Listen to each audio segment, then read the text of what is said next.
Welcome to my YouTube channel maths concept with Pappu. आज हम लोग इस वीडियो में बात करेंगे झारखंड बोर्ड परीक्षा 2026 के लिए क्लास 8 मैथ का पेपर है। जैसे एग्जाम में जैसे बनाया गया पेपर एकदम डिट्टो उसी तरह बनाया गया है। जो आप 2 मार्च को दीजिएगा एग्जाम उसी तरह बनाया गया है, जिसमें 50 बहुविकल्पी प्रश्न है। पहला क्वेश्चन है, सबसे छोटी पूर्ण संख्या है। सबसे छोटी पूर्ण संख्या कौन है, समझिए पहले। पूर्ण संख्या शुरुआत कहाँ से होता है? पूर्ण संख्या शुरुआत होता है जीरो से। जीरो, एक, दो, तीन, अनंत तक।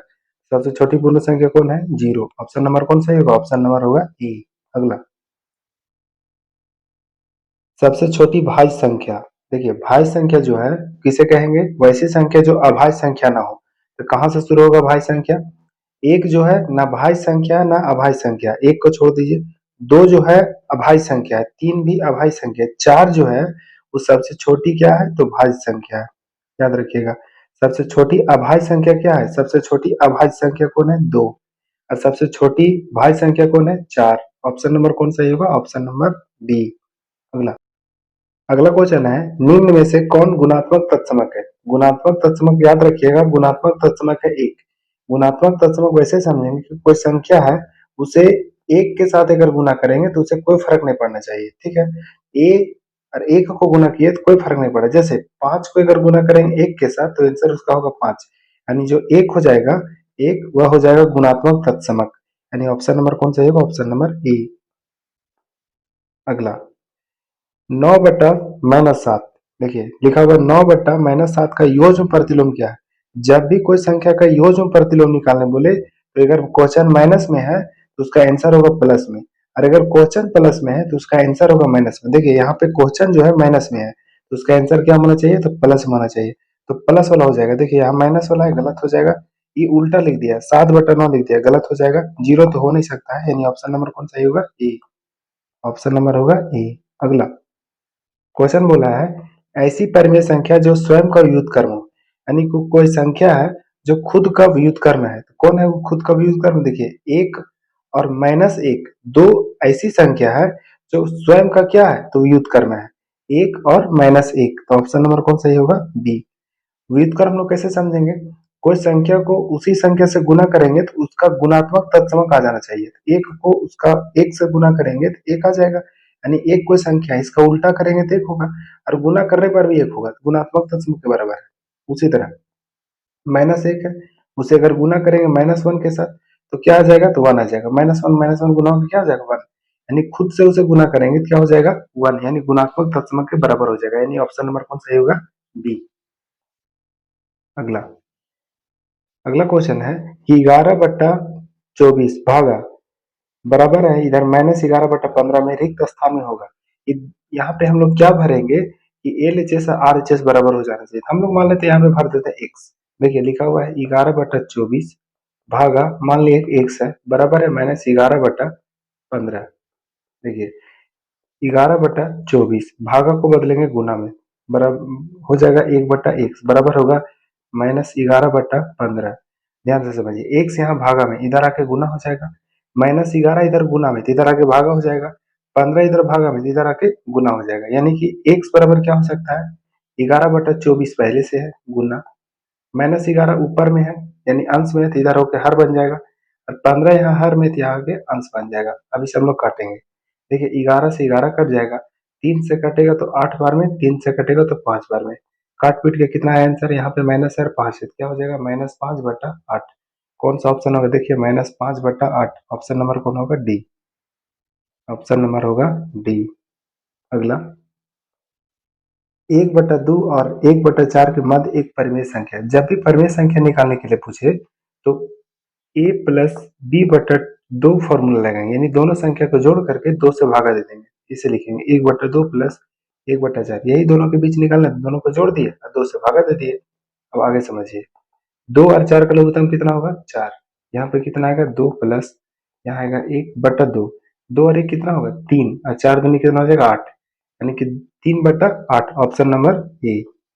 ऑप्शन नंबर होगा ए। अगला, निम्नांकित में किस संख्या का वर्ग का इकाई अंक 1 होगा? देखिए, सम संख्या का वर्ग कर करेंगे, कोई भी सम संख्या उसका अगर वर्ग हम लोग करेंगे तो उसका इकाई स्थान पर क्या आएगा?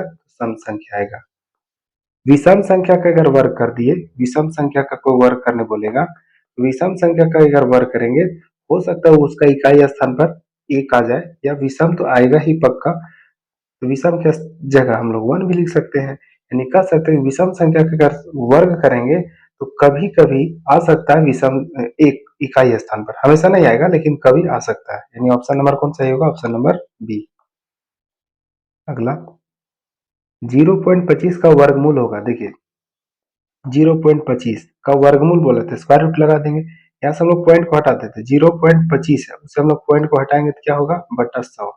इसे स्क्वायर रूट लगाएंगे। अब 25 का स्क्वायर रूट क्या होता है? 5। 100 का स्क्वायर रूट कितना होता है? 10। इसे काटेंगे तो क्या होगा? 1/2। 1/2 मतलब लिख सकते हैं 0.5। 0.5 को लूंगा ऑप्शन सी। ऑप्शन सी होगा। अगला 999 के पावर जीरो का संख्यात्मक मान होगा। देखिए किसी का भी पावर जीरो है उसका मान होता है 1, तो ऑप्शन नंबर कौन सही हो जाएगा? बी।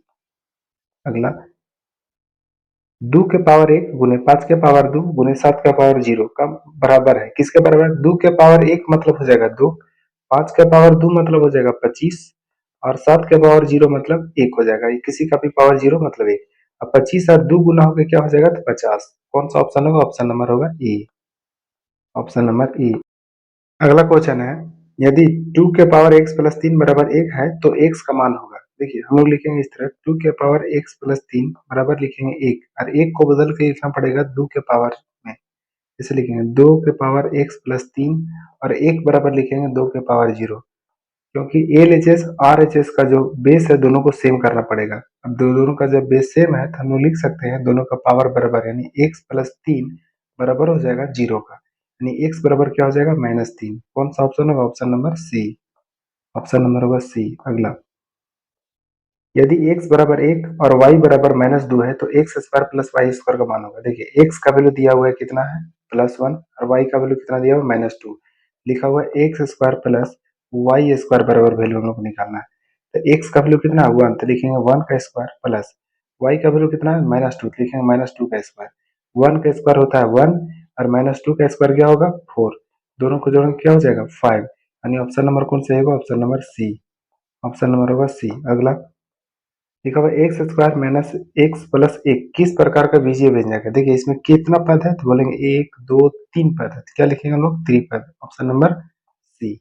अगला 5m² plus -4m² plus 11m² बराबर है। देखिए हम लोग इसे लिखेंगे इस तरह, 5m² प्लस माइनस क्या हो जाएगा? -4m² प्लस हो जाएगा 11m²। 5m² और 11m² क्या हो जाएगा? 16m² minus 4m²। 16 में 4 जाएगा तो कितना हो जाएगा? 12m²। प्लस में 12m², याद रखिएगा। तो ऑप्शन नंबर कौन सही होगा? डी। यहाँ पे माइनस में 12m², हम लोग का आंसर आया प्लस में, प्लस वाला मारिएगा। Option number D. अगला x बराबर 2 रखने पर x² माइनस 2 का सही मान होगा। देखिए x बराबर क्या है? 2। हम लोग को क्या निकालना है? x² minus 2। x का वैल्यू कितना है? 2, तो 2 का स्क्वायर माइनस 2 होगा। 2 का स्क्वायर कितना होता है? 4 माइनस 2, घटा के कितना आएगा? 2। Option number A. Option number कौन सही होगा? ए होगा। अगला किसी संख्या के दुगने में, कोई हम लोग संख्या मानते हैं, अज्ञात संख्या कौन है? x, उसका दुगना में यानी 2x, क्या जोड़ने पर 8 जोड़ेंगे तो हम लोग को क्या मिलेगा? 32। तो वह संख्या हम लोग को निकालना है, वह संख्या निकालना पड़ेगा हम लोग को। वह संख्या क्या होगी? देखिए यहाँ पे 8 प्लस में उधर जाके माइनस हो जाएगा, तो लिख सकते हैं 2x बराबर हो जाएगा 32 माइनस 8, घटा के क्या होगा? 24, यानी 2x बराबर होगा 24, तो x बराबर हो जाएगा 24/2। इसे काटेंगे तो क्या होगा? x बराबर 12। x का आंसर जो अज्ञात संख्या हो कितना है? 12। Option number A. अगला यदि p/7 बराबर 24 है तो p का मान होगा। देखिए लिखा हुआ है p/7 बराबर क्या है? 24, तो p का मान निकाला। 7 यहाँ भागा में तो उधर जाके क्या होगा? गुना में, p बराबर हो जाएगा 24 गुने 7। अब गुना करेंगे इसे हम लोग, 7 चौक 28 के 8, हाथ में होगा 2, 7 दूनी 14, 14 और 2 कितना हो जाएगा? 16, यानी p का वैल्यू कितना हो गया? 168। ऑप्शन नंबर कौन सही होगा? सी। Option number C. अगला एक टीवी का अंकित मूल्य दिया हुआ है 4500 रुपया, अगर बट्टा प्रतिशत है 30%, टीवी का विक्रय मूल्य होगा। देखिए 4500 रुपया दाम है, अगर 4500 को 4500 अगर ले लेता वो हम लोग से, या उतना ही हम लोग देता, तो कितना प्रतिशत, 100%। 100% मतलब कितना, 100, 4500। तो बट्टा प्रतिशत कितना है, 30%, यानी 30% छोड़ दिया उस दाम। हम लोग को लिया कितना है, या हम लोग दाम उसको कितना दिए हैं, तो 70%। हम लोग को वैल्यू किसका निकालना है, तो 70% का।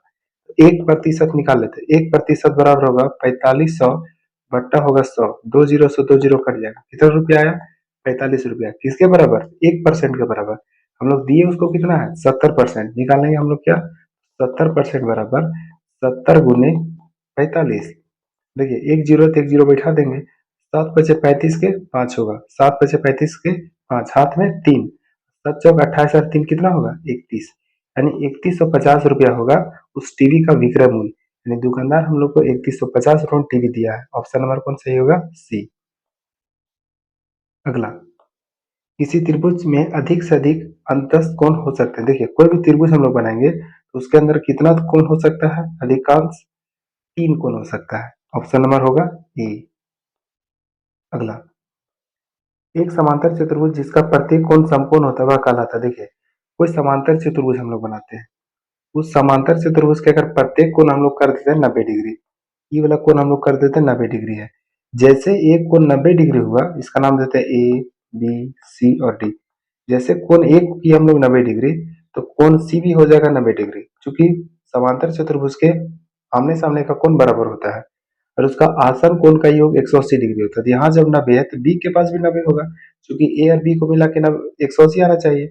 जब बी 90 है तो डी भी 90 होगा, क्योंकि इसका समूह कोण है। और ये दोनों भुजा तो बराबर होगा और ये दोनों भुजा बराबर होगा, यानी कि अब किसके जैसा व्यवहार करने लगा है, तो आयत के जैसा। यानी याद रखिएगा, वैसा समांतर चतुर्भुज जिसका एक कोण समकोण हो वह समांतर चतुर्भुज आयत कहलाता है। Option number A. अगला, दी गई आकृति में x का मान होगा। देखिए आकृति जो दिया हुआ है उसमें x का मान निकालना है। हम लोग जानते हैं त्रिभुज के तीनों कोणों का योग होता है 180 डिग्री। कोण ए प्लस कोण बी प्लस सी बराबर कितना होगा, 180। यानी कोण ए प्लस कोण बी प्लस कोण सी बराबर होगा 180 डिग्री। त्रिभुज के अंतः कोणों से ए का वैल्यू कितना दिया हुआ है, तो 55 डिग्री है। बी का वैल्यू कितना है, तो 90 डिग्री है। सी क्या है, तो एक से बराबर क्या होगा, 180 डिग्री। ये दोनों जोड़ेंगे तो होगा 145। तो x बराबर हो जाएगा 180 डिग्री माइनस होगा 145। 180 में 145 घटाएंगे क्या आएगा, घट गया 35 डिग्री। यानी जो हम लोग का आंसर आना 35 डिग्री होगा। Option number A.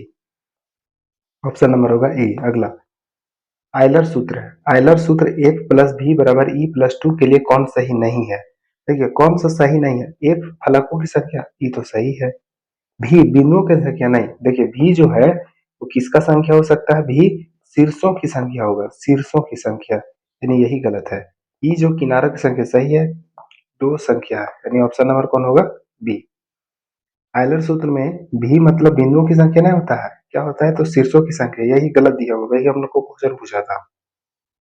आयलर का सही सूत्र होगा, देखिए आयलर का जो सही सूत्र है देखेंगे इस तरह, एफ प्लस भी बराबर ई प्लस टू।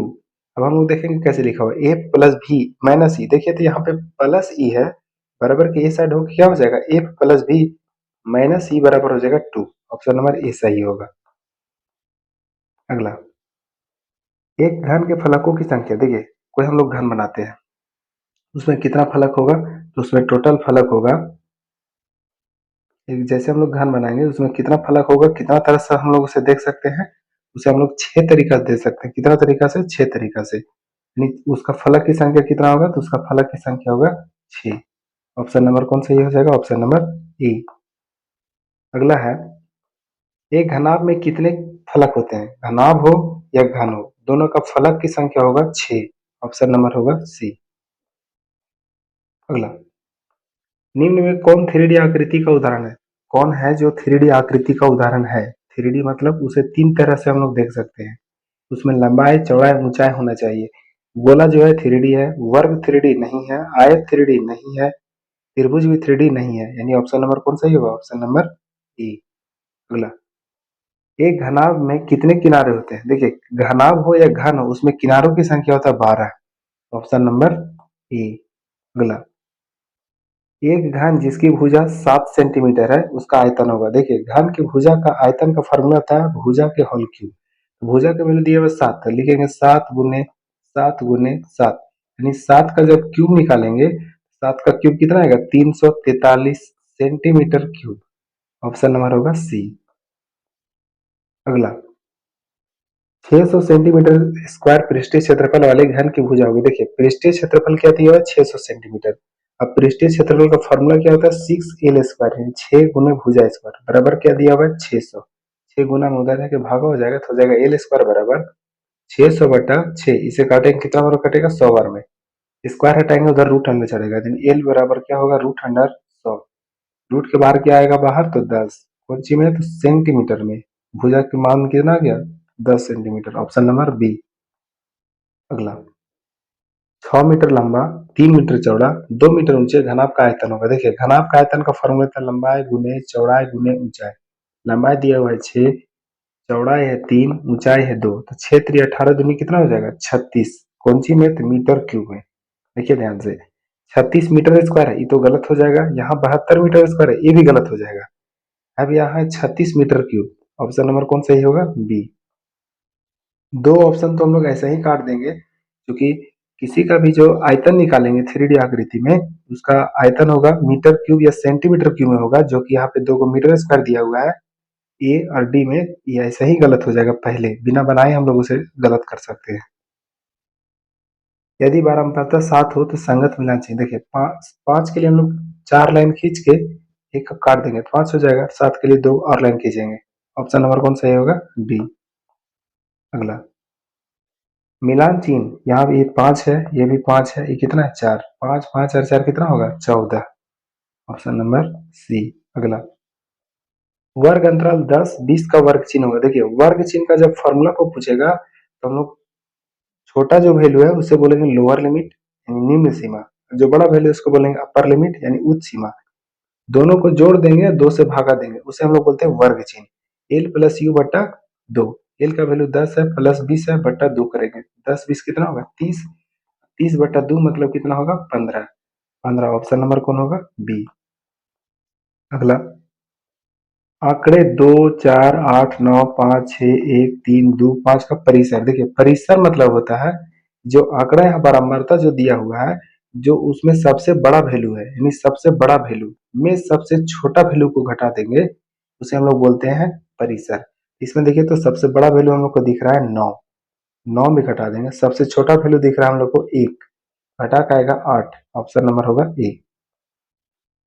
अगला, वर्ग अंतराल 10 15 की निम्न सीमा है। देखिए जो छोटा वैल्यू है उसे हम लोग बोलते हैं निम्न सीमा, मतलब लोअर लिमिट, और जो बड़ा वैल्यू उसको बोलते हैं अपर लिमिट यानी उच्च सीमा। तो 10 जो है वो निम्न सीमा है। ऑप्शन नंबर हो जाएगा बी। दो सिक्के को एक साथ उछालने पर प्राप्त परिणाम। देखिए दो सिक्कों को एक साथ उछालिए, एक सिक्का को 2 बार उछालिए, बात एक ही है। जब एक सिक्का को उछालेंगे हो सकता है दोनों सिक्का में हेड हेड आए, या दोनों सिक्का में टेल टेल आ जाए, या एक सिक्का में हेड आएगा दूसरा सिक्का में टेल आएगा, एक सिक्का में टेल आएगा दूसरा सिक्का में हेड आएगा। टोटल कितना है? देखिए तो टोटल यहाँ पे आया है 4। संभावित परिणाम कितना है? 4। Option number B. अगला, पाई चार्ट के लिए वृत्त के केंद्रीय कोण का मान होगा। देखिए कोई अगर पाई चार्ट हम लोग बनाते हैं उसमें जो टोटल केंद्रीय मान निकलेगा कितना डिग्री होगा केंद्रीय मान? यहाँ पे जो केंद्र डिग्री बनेगा तो 360 डिग्री का, 360। Option number D. अगला, आंकड़ों का निरूपण निम्न में से किसके द्वारा नहीं होता है? देखिए आंकड़ों का जब निरूपण किया जाता है तो कौन सा नहीं होता है? बोलेंगे आयत चित्र होता है, वर्ग चित्र नहीं होता है, दर्णालेख भी होता है, द्विदर्णालेख होता है। यानी ऑप्शन नंबर कौन सही होगा? वर्ग। वर्ग चित्र से कोई भी आंकड़ों का निरूपण नहीं किया जाता है। अगला, जब एक पासे को फेंका जाता है तो सम संख्या प्राप्त करने की प्रायिकता। जब एक पासा को फेंका जाता है तो कौन कौन सा संख्या मिलेगा? 1 2 3 4 5 और 6, यानी पासा मतलब होता है लूडो गट्टी। क्या बोला है? सम संख्या। तो सम संख्या कौन कौन है? देखिए तो सम संख्या 2 है, 4 है और 6 है। टोटल सम संख्या कितना है? 3। और टोटल संभावित परिणाम कितना है? 6। इसे अगर हम लोग काटेंगे तो कितना मतलब कटेगा? कटेगा 1/2 बार में, 1/2। ऑप्शन नंबर कौन होगा? बी। अगला, एक थैले में 4 नीली गेंद, 2 हरी गेंद और 5 काली गेंद है। ठीक, 5 काली गेंद है तो थैले के अंदर बिना देखे एक गेंद निकाली जाती है। तो जो गेंद निकाला गया है कैसा गेंद होना चाहिए? नीला गेंद। देखिए तो नीला गेंद टोटल कितना है? 4। और टोटल गेंद अगर देखें 4 2 6 6 5 11, तो जो नीली गेंद का प्रायिकता जो पूछेगा निकालने का, वो 4/11 है। ऑप्शन नंबर कौन सही होगा? ए। अगला, एक पासे को एक बार फेंकने पर प्राप्त परिणाम होगा। देखिए, एक पासे को फेंकेंगे तो कौन कौन सा संख्या मिलेगा? 1 2 3 4 5 और 6। टोटल परिणाम कितना है? तो 6 गो परिणाम है टोटल। Option number C. अगला, अगला क्वेश्चन है, दी गई आकृति में x का मान बताइए यदि वृत्त को बराबर भागों में बांटा गया। देखिए, वृत्त को कितना भागों में बांटा गया? 1 2 3 4 5 6। 6 बराबर भागों में बांटा गया। अब वृत्त का जो केंद्रीय मान होता है कितना डिग्री का होता है? तो बोलेंगे 360 डिग्री का। कितना भागों में बांटा गया? 6 भाग में। काटेंगे तो कितना होगा? 60 डिग्री। यानी एक्स का जो आंसर होगा कितना डिग्री होगा? 60 डिग्री। ऑप्शन नंबर कौन सही होगा? Option number D. Option number कौन सही होगा? ऑप्शन नंबर होगा डी। अगला, बिंदु P 5 4 का एक्स निर्देशांक यानी भुज पूछा है। देखिए, जो एक्स निर्देशांक होता है उसे बोलते हैं हम लोग भुज, और जो वाई निर्देशांक होता है उसे हम लोग बोलते हैं कोटि। एक्स को क्या बोलते हैं हम लोग? भुज। तो हम लोग को एक्स का वैल्यू पूछा है, यानी एक्स निर्देशांक कितना होगा? 5। Option number C. अगला, P 5 - 4 का वाई निर्देशांक यानी कोटि पूछा है, तो वाई निर्देशांक मतलब 4 - 4। Option number A. अगला, निर्देशांक -5 - 4 ग्राफ के किस चतुर्थांश में होगा? देखिए, जो पहला चतुर्थांश है यहाँ पे होगा एक्स, यहाँ पे होगा एक्स डैश, यहाँ पे होगा वाई, यहाँ पे होगा वाई डैश। देखिए, जो पहला चतुर्थांश है उसमें है दोनों प्लस, यानी एक्स भी प्लस वाई भी प्लस। दूसरा चतुर्थांश में एक्स माइनस है वाई प्लस है। तीसरा जो चतुर्थांश है उसमें एक्स भी माइनस है और वाई भी माइनस है, दोनों माइनस है। और जो चौथा चतुर्थांश है उसमें एक्स प्लस है और वाई क्या है? माइनस। याद रखिएगा। तो हम लोग को जो वैल्यू दिया है वो क्या में दिया हुआ है? एक्स भी माइनस वाई भी माइनस। कौन सा चतुर्थांश होगा? तीसरा चतुर्थांश। Option number C. अगला, मूल बिंदु के निर्देशांक होते हैं। देखिए, जहां भी एक्स अक्ष और वाई अक्ष कटता है उसे हम लोग बोलते हैं मूल बिंदु। जहां भी एक्स अक्ष और वाई अक्ष का जो कटान बिंदु है उसे हम लोग बोलते हैं मूल बिंदु। और मूल बिंदु का निर्देशांक होता है 0 0। यहाँ पे एक्स डैश और वाई डैश का कटान बिंदु है, उसे क्या बोलेंगे हम लोग? मूल बिंदु। उसका निर्देशांक क्या है? 0 0। अगला, ए 2 3 बी, इसे जोड़ के लाया गया 1 2 9 में ए और बी का मान निकाला। देखिए, जो शुरू वैल्यू दिया हुआ है वो ए का है और बाद में जो वैल्यू दिया हुआ है बी का है। हम लोग बी में रख के देखेंगे, बी में हम लोग क्या रखेंगे? 9 आएगा। तो बी में हम लोग 7 रखेंगे तो 9 आएगा। देखिए, तो 9 रखेंगे तो आ नहीं सकता है। ए और डी तो ऐसे गलत हो गया। बी और सी में एक कोई सही होगा। देखिए ध्यान से, बी की जगह फिक्स करके क्या रखना पड़ेगा? 7। तो ऑप्शन नंबर बी में भी है और 7 में भी है, क्योंकि 2 और 7 को जोड़ेंगे कितना होगा? 9। अब ए में कितना जोड़ेंगे कि 12 होगा? तो देखिए, 3 तो है और ए में हम लोग को जोड़ना पड़ेगा 9, यानी ऑप्शन नंबर कौन सही होगा? बी। क्योंकि ए में अगर 7 जोड़ेंगे तो 10 होगा, लेकिन हम लोग को जोड़ के क्या लाया? 12। तो 9 जोड़ना पड़ेगा उसमें। ऑप्शन नंबर कौन होगा? बी। अगला, बेलन का वक्र पृष्ठीय क्षेत्रफल का सूत्र। बेलन का वक्र पृष्ठीय क्षेत्रफल का फॉर्मूला होता है 2πr/h। ऑप्शन नंबर होगा बी। अगला, शंक्वाकार आकृति का उदाहरण। देखिए, ईंट जो है वो शंक्वाकार आकृति नहीं है, ये तो घनाभ जैसा है। पुस्तक का पृष्ठ भी है, सरफेस है। पुस्तक का पृष्ठ भी जो है आयत के जैसा है। जोकर का टोपी ऑप्शन होगा, आंसर होगा उसका। शंक्वाकार आकृति में कौन है? जोकर का टोपी। ऑप्शन नंबर कौन होगा? सी। अगला, यानी कि लास्ट क्वेश्चन है,